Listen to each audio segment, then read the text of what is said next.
So ഇന്ന് നമ്മളിവിടെ gather ചെയ്തിരിക്കുന്നത് നമ്മുടെ രാജേഷ് സാറിന്റെയും വന്ദനമാറിന്റെയും കീ ഹാൻഡ് ഓവറിംഗ് സെറമണിയിലേക്കാണ്. സോ ഇവിടെ ഒരു പ്രൊജക്ട് വന്നിട്ട് നമ്മൾ ജൂൺ 27-നായിരുന്നു സ്റ്റാർട്ട് ചെയ്തിട്ടുണ്ടായിരുന്നു, ലൈക്ക് ഓൺലൈൻ ചെയ്തിട്ടുണ്ടായിരുന്നത്. അത് കഴിഞ്ഞ് ജൂലൈയിലായിരുന്നു നമ്മൾ വർക്ക് സ്റ്റാർട്ട് ചെയ്തിട്ടുണ്ടായിരുന്നത്.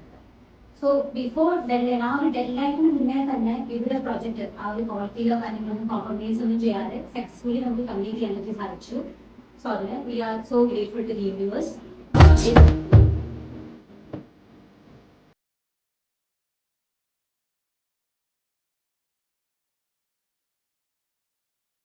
പോസ്റ്റ് എന്ന് പറയുന്ന ഇതിലൊക്കെ ആദ്യം ഫേസ്ബുക്കിൽ ഒരു ആഡ് കണ്ടിട്ടാണ് നമ്മൾ ആദ്യം ഒരു ക്ലിക്ക് അടിച്ചിട്ടുള്ളൂ. എങ്ങനെയാണെന്ന് അറിയില്ല, സഡൻ ബേസിൽ നമുക്കൊരു കോൾ വരും. പിന്നെ നമ്മൾ വന്ന് കണ്ടിരിക്കുന്ന സമയത്ത് നമ്മൾ ഒരു ക്രെഡിറ്റ് മൂവില്ല വാങ്ങാമെന്നുള്ള രീതിയിലായിരുന്നു ആദ്യം വന്നത്. പിന്നെ അല്ല നമുക്കൊരു വീടായിട്ട് തന്നെ ബിൽഡ് ചെയ്യാം എന്നുള്ള രീതിയിൽ നമുക്ക് ഡിസ്കസ് ചെയ്തിട്ടുണ്ട്. ജോൺ സാർ നല്ല രീതിയിൽ സപ്പോർട്ട് ചെയ്തിട്ടുണ്ട്. ഇപ്പോൾ ഹാപ്പിയാണ്.